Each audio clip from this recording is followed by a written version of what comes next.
So you've just made your first ever account on RuneScape, and you're going to be prompted with this screen once you've logged in. Here you can design your character however you want it to be. You can change your hairstyle, your clothes, all of that good stuff. I'm sure many of you guys have played tons of other games, so I'm going to let you design it however you want. Once you're on this screen, you can click Advanced Play Mode, and this will prompt you to have the Standard Mode, which is the RuneScape everyone knows and loves. And then there's actually two more modes in the game. You have Iron Man, and you have Hardcore Iron Man.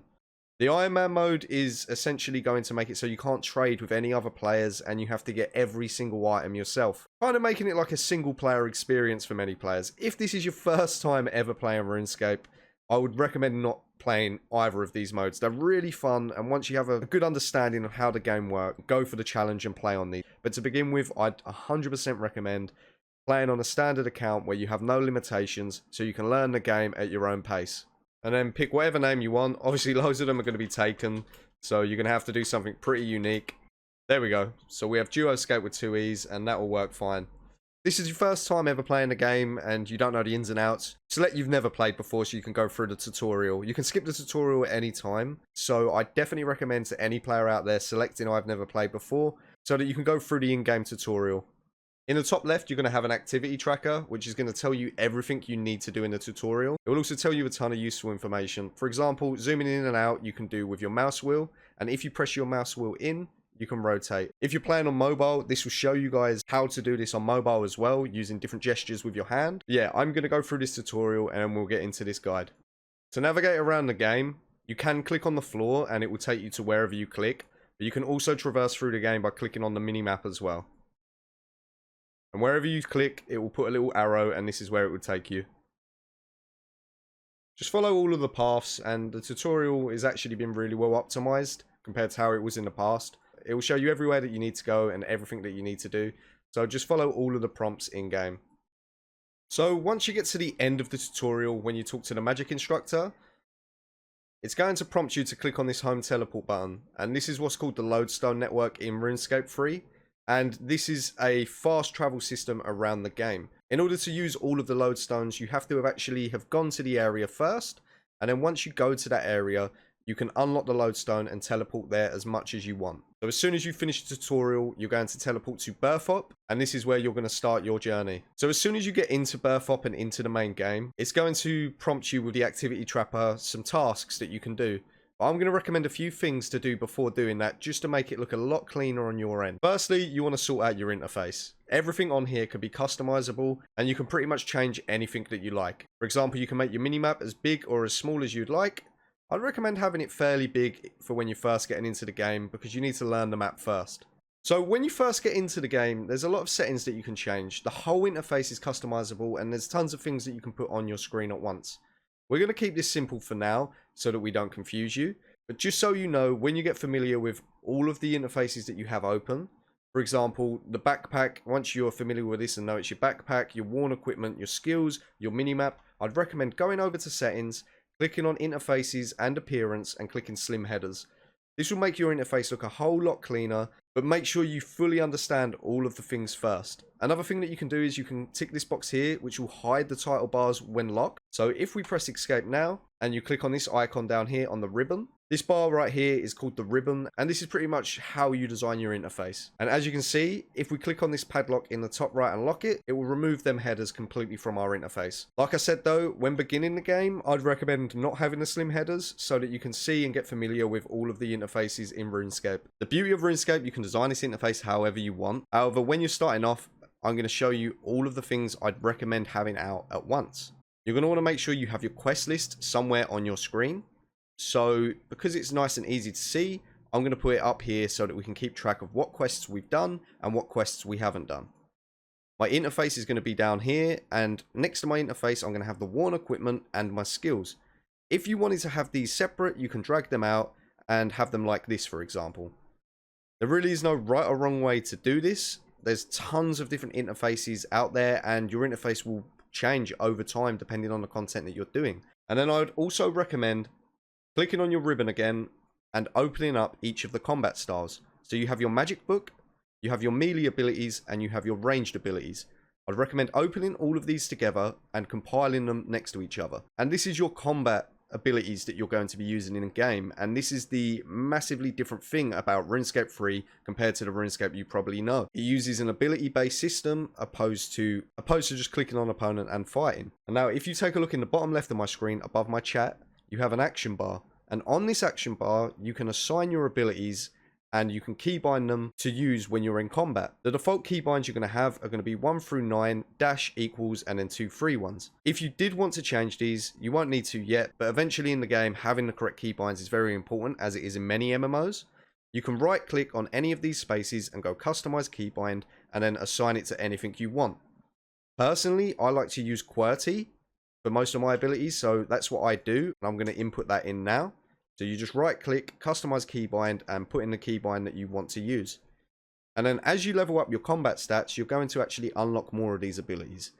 There's no point me showing you what abilities are best to use at the moment because you don't even have them all unlocked. But to keep it simple for now, if you right click the cog on your action bar, this is what this is referred to, it's your action bar, and you go set up action bar, it will overwrite the action bar with a set of suggested abilities based on the weapons that you're wielding.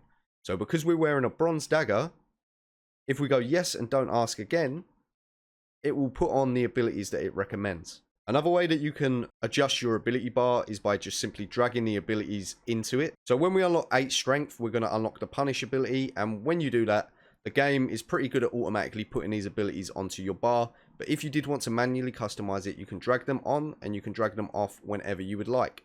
So that you don't accidentally delete any of your abilities or mess up any of your action bars, you can also lock the action bar at any time, and this will prevent you from being able to change it. Now, I'm going to talk to you about the combat settings that you can actually have in the game. If you right click the cog on your action bar and go combat settings, it will come up with your combat mode. When you start the game, you're automatically going to be on what is called revolution. And the way that revolution works, you put your abilities onto this bar and it will automatically use all of the ones selected in this yellow box. This is very useful for newer players and especially useful for people on mobile, so I'd definitely recommend keeping to this while you learn the game.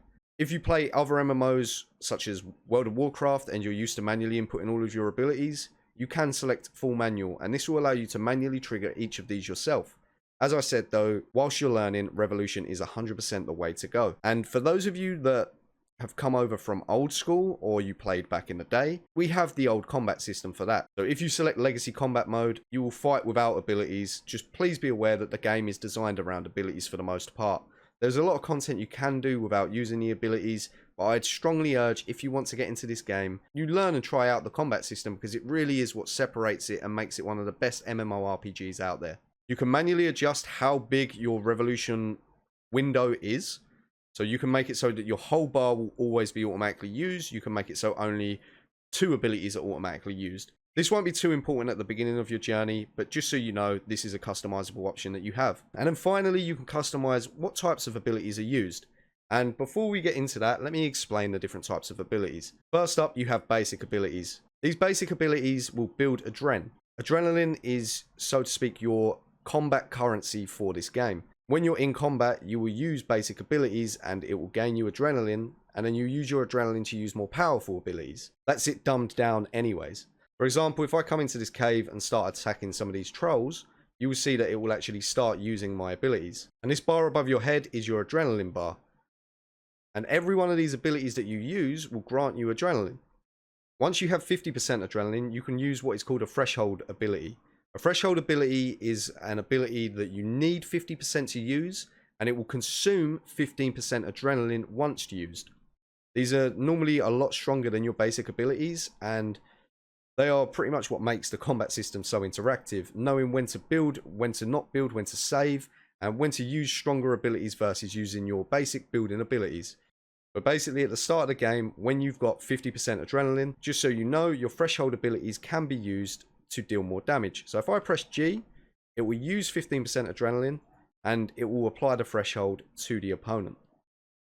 The same can be said for ultimate abilities. If we carry on attacking this one and get to 2 attack, we unlock our first ultimate ability. So now when you're at 100% adrenaline, you can use this powerful ability to deal even more damage to your opponent. So if I press 2 and click on this enemy, it one-shot him. So in short, you've got basic abilities, you've got threshold abilities, and you have ultimate abilities. Your basic abilities build adrenaline, your threshold abilities can be used at 50% and use 15% adrenaline, and your ultimate abilities can be used at 100% adrenaline and will use all 100%. And in terms of the strength of the abilities, basics are going to be your weakest, thresholds are going to be your middle ground, and ultimate abilities are going to be your strongest. Please be aware this does vary in game, but that's just a brief explanation of how this works. So now that we've explained the different types of abilities, we can tie that back into our combat settings. Under combat settings on combat mode, if you're on revolution, you can automatically trigger basic abilities, which is going to be the default. You can tick the box to automatically trigger your threshold abilities, and you can automatically trigger your ultimate abilities. Obviously, this gives you less control over the abilities that you use, and the game will do it all for you, and you'll be able to customize ability bars to further optimize this. And this is what is called Revolution++, enabling you to use all types of abilities automatically when you're fighting NPCs and monsters in the game. On YouTube, there are a ton of optimized Revolution bars to show you how to maximize your damage output out there. Feel free to go check some of them out. The issue is, at the start of the game, you're not going to have any of the abilities unlocked in order to do that, making it so that them ability bars don't actually apply to your account. So I just recommend, as you level up your combat stats and unlock new abilities, just seeing the abilities that you unlock and having a read of them. For example, Dismember here, if you read this, it will slice at the target, causing them to bleed, and this is a damage over time ability. And each of the abilities actually tells you all of the damage that they do, and on the top right of the tooltip, it will tell you how long until they come off of cooldown. This is very useful to know when building a rotation and learning what abilities to prioritize. So if you do genuinely want to learn the game, I'd recommend reading them as you unlock them and seeing what they do, because there's a lot of cool nuances that these each have. For example, the Slaughter ability that you unlock off the bat is a damage over time threshold ability, and if the target moves, it deals triple damage. And because we know this, there's a few interactions that you can do in the game to force the target to move by stepping under them or running away, and you'll be able to overall do more damage. There's loads of different abilities in the game, and I'd recommend reading them as you go and unlock them to really get a true understanding of what each of them do. So now that we have our interface kind of mapped out with everything on screen that we need at the moment, I'm going to take you through the game and show you what I'd recommend you do first. You can opt to follow this activity tracker off the bat if you would like. However, before doing that, what I'd actually recommend doing is unlocking the lodestones around the map. On PC or mobile, you can click on the home teleport icon, which looks like this. So the goal that we have at the moment is running around the accessible map, which if you haven't got membership, you can only access the non-grayed out areas, which obviously you don't want to be purchasing membership straight away because you don't even know if you like the game yet. You can purchase membership with in-game currency, or you can pay for it using real money. So that is up to you. So first up, I'm going to suggest exploring the map with me and unlocking all of the accessible lodestones that we have so that we have fast travel access around the game. On your minimap, you have a world map in the bottom right of it. If you click on that, it will open up the larger map. You can zoom in and out of this using your mouse wheel. And if we zoom all the way into where we are, this right here is the lodestone. You can click on this lodestone to teleport here, or you can do it through the teleport options that we had earlier, or you can do it through the lodestone network. But the goal is to go around the map and unlock each of them. So we're in Berthop, and first things first, we're going to want to go south to Taverley. And once you're down at Taverley, if you see where my mouse is hovering, this is a lodestone. It tells us we haven't activated this yet. So if we go and activate that, we're going to be able to quick teleport here whenever we want. If you double click right next to where you want to go, it will put a blue marker there. And then if you close out of this interface, on the map, there will be a blue arrow to follow. So that's how I'd recommend navigating the game. And I'll show you one by one how to get to each area. So don't worry about that. The game's very confusing. Like, you're not going to know the map as soon as you start. So it's all about running around to these different areas and actually finding out what's what. So if we just run south down here, it's only a small walk. The lodestone can actually be seen right here behind this house portal. And as you can see, if you click onto it, it says activate Taverley lodestone. And once we activate this, we'll permanently unlock a quick teleport to this area of the game on the map whenever we would like. So for example, if you're watching a guide that's showing you how to do a quest, and they say go to Taverley, because you've run here, you now know that Taverley's here, you can go, yeah, hold on a minute, I've been here before, let me teleport there. So if we go to click on the Tavily lodestone right here, right click teleport to, and then confirm it, it will teleport you there going through this animation. And then once this is complete, you will teleport here. And this will happen with every lodestone you unlock in the game. And it's extremely important for newer players to be able to travel across the world map. So we have 2 of them unlocked now. We have Tavily and Berthop. And the next one that I'm going to suggest you do is Falador. So if you look just southeast of where we are, following this path, going through this gate, and going south, there's the White Knight's Castle and the city of Falador. Just north of the castle, there is another one of these lodestones, so that is going to be our next destination where we want to go. So if we double click on the map again, it's going to put another marker, and that's where we're going to run to next. I feel like it's especially important to do this straight away, because a lot of the guides on YouTube are going to suggest you to go to certain places, like meet me at Falador and we'll do this.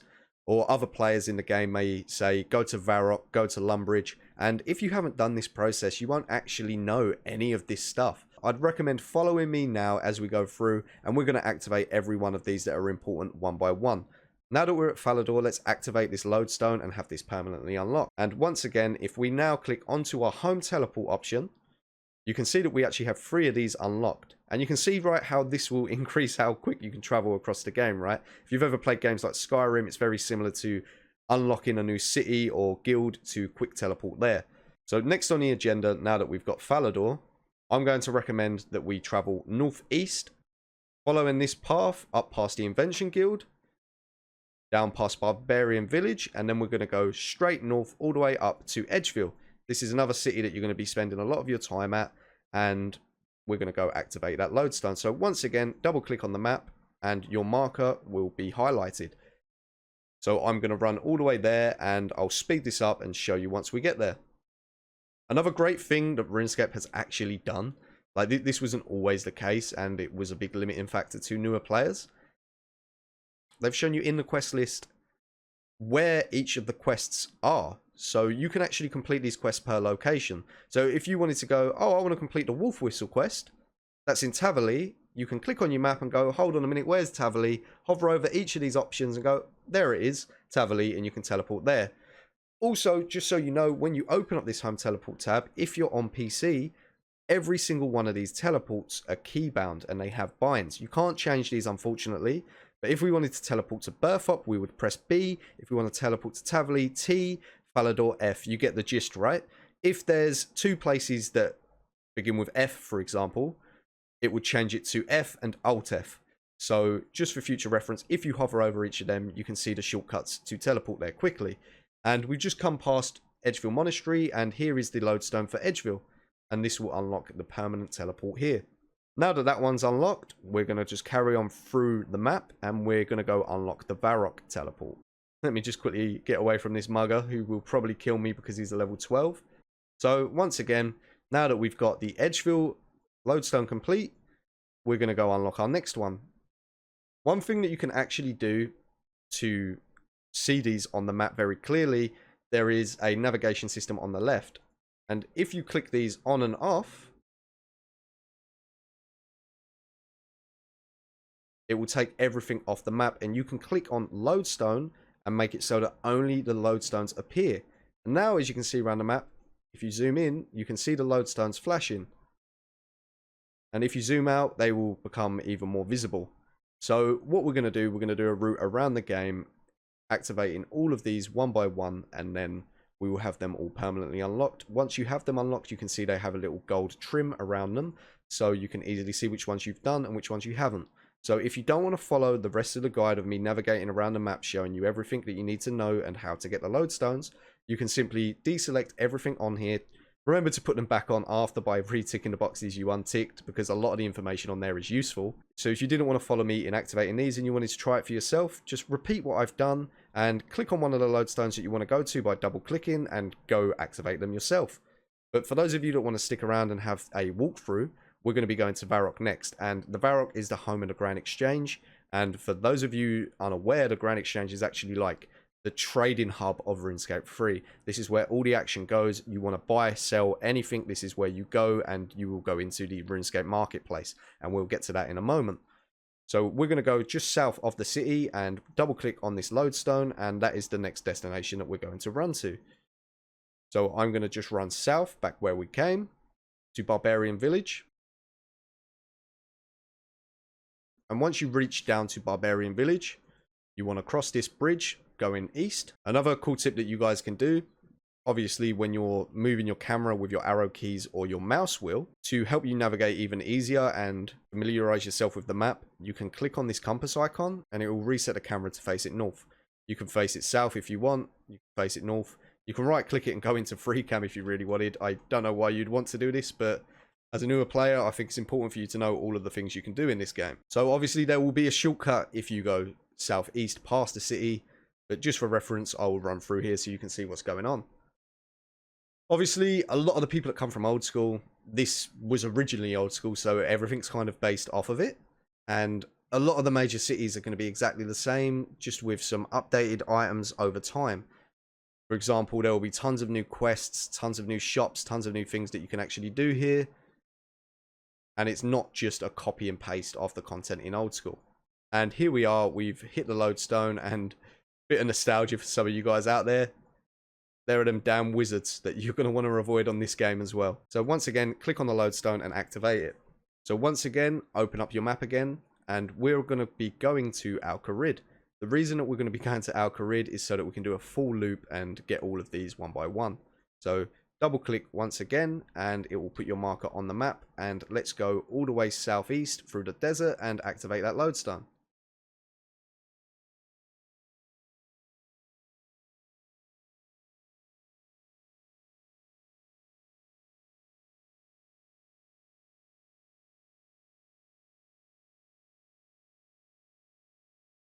So once you reach the city of Al Kharid, just north of the temple, you can see the lodestone and you're going to want to activate that.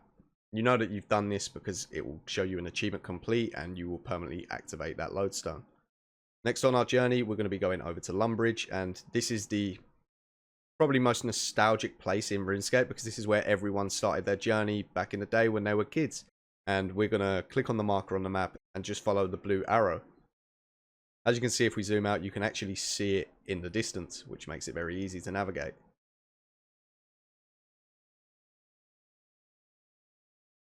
Now that the Lumbridge lodestone's unlocked, we're going to go and continue the circle and go to Draenor Manor, which is in between the Draenor Manor and Draenor Village, just here at the crossroads.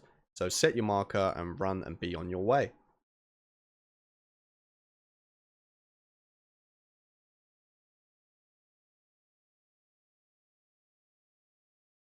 Once you get here, once again, you want to activate the lodestone. And also, if you run out of run energy and you continue walking, what you can do to regenerate your run energy is right click on your map over this running symbol and click rest. This will make it so that you regenerate your run energy and continue running around the game. Around the map, there are also NPCs that play music, and you can right click onto them and rest at them to regenerate even faster. Don't worry, towards the later part of the game, you don't run out of run energy as much as you do at the beginning.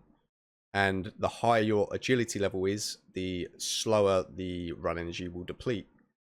So now that that's regenerated, let's click on the Draenor lodestone and activate that and get on to the next one.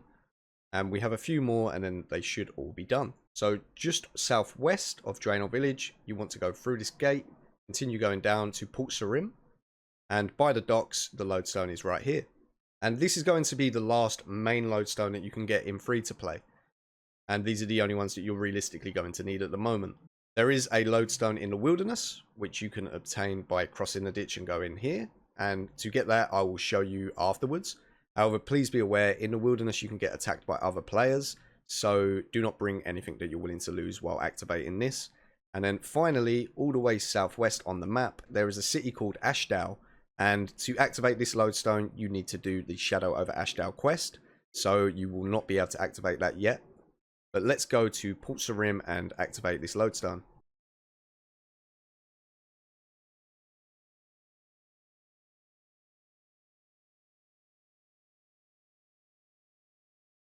So now that that lodestone's complete, I'm going to show you how to get the wilderness lodestone activated, and we can now use the fast travel system. So once again, if you click on your home teleports now, All of these are going to be unlocked and you can teleport to any of these that you would like. And if you go onto the map, you can come up to the wilderness and be like, oh, I need to get here. And then you can ask yourself, where's the nearest lodestone? Ah, this one seems close. Right click, teleport to, and then you can run the rest of the distance. Remember, this is something you unlock one time and do not need to do it ever again. So this is why I'm recommending you do it as soon as you get off the boat.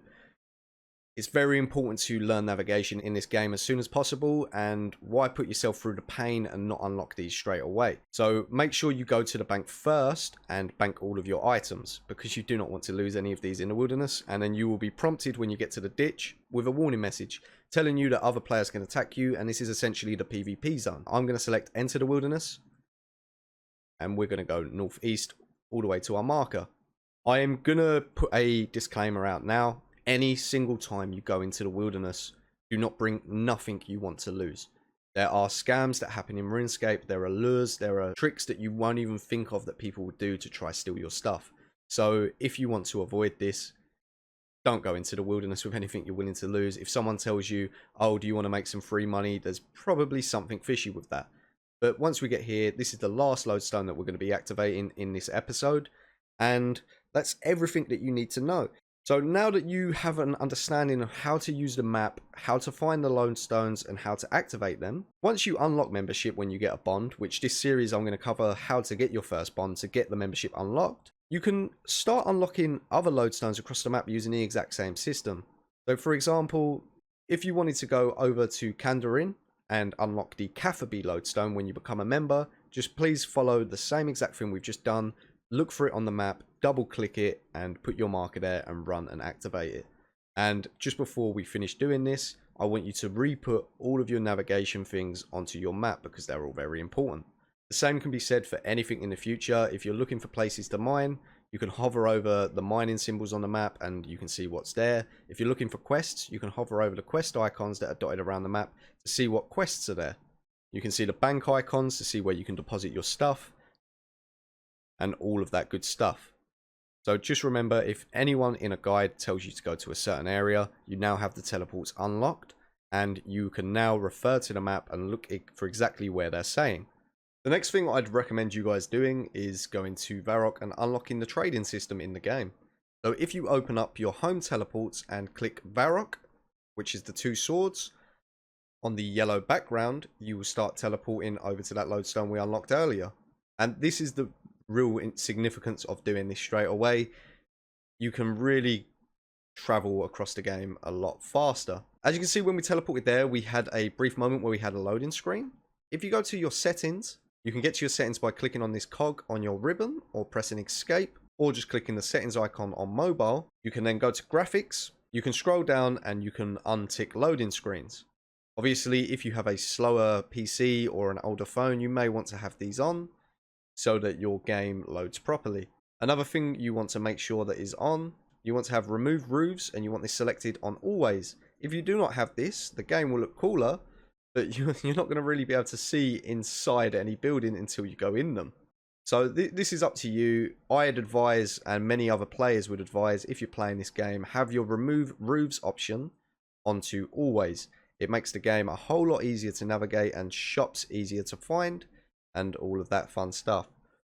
So now that we've teleported to the Varrock lodestone, you're going to want to run north and then northwest over to the Grand Exchange. You're going to be getting very familiar with this route because this is what you're going to need to do every time you need to buy or sell items.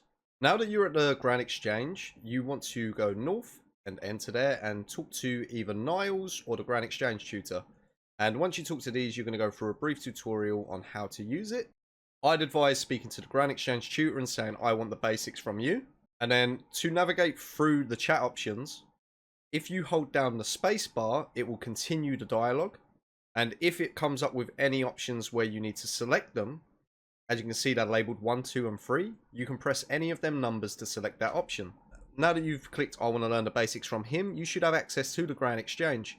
And this is going to be the Runescape marketplace where you buy and sell items from other players. For example, all of these bones that we've had, we can select all. We can lower the price by 5, 20, or leave them at middle. I'd advise when you're selling items, if you want to sell them fast, -5 or -20%, and they will sell quicker. Obviously, if you put them in and try to sell them for more, you won't be able to actually sell them because there'll 9 times out of 10 be no one wanting to buy them at that price. It's a free market, and the middle price is very much the average price that these are traded at. So you can leave them in at middle, you can lower it by a few coins to sell it quicker, but I'd advise minusing 5 or 20% to sell them fast. And this is how you'll be able to accumulate coins on the game to buy other gear, other items, tools for skilling, and all of that fun stuff. And the main item that you're going to want to be getting is very far out of reach in the beginning, and that is a bond. If you wanted to pay for membership in-game, you're going to have a grind ahead of you in order to make a lot of GP to get this. 26.4 million is how much it costs, or you can buy membership with real money. So your goal in this free-to-play journey is to see if you actually enjoy the game, level up all of your skills and get a good grasp of what you're actually doing, go through the tutorial, do all of the beginner quests that you have access to, which if you click on your ribbon and click on this icon here, it will open up your quest interface. And if you click on this drop down menu, you can change it to different things. You can change it to quests recommended via combat, and it will tell you what your recommended combat level is to complete each of them.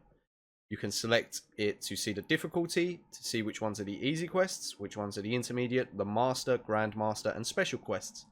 You can also select the free and members. This will enable you to see what quests you can do in free to play. So I'd advise anyone in free to play to go through some of these quests, try get all of them done, see if you enjoy the game, get your skills up, get some money, and save up for that bond.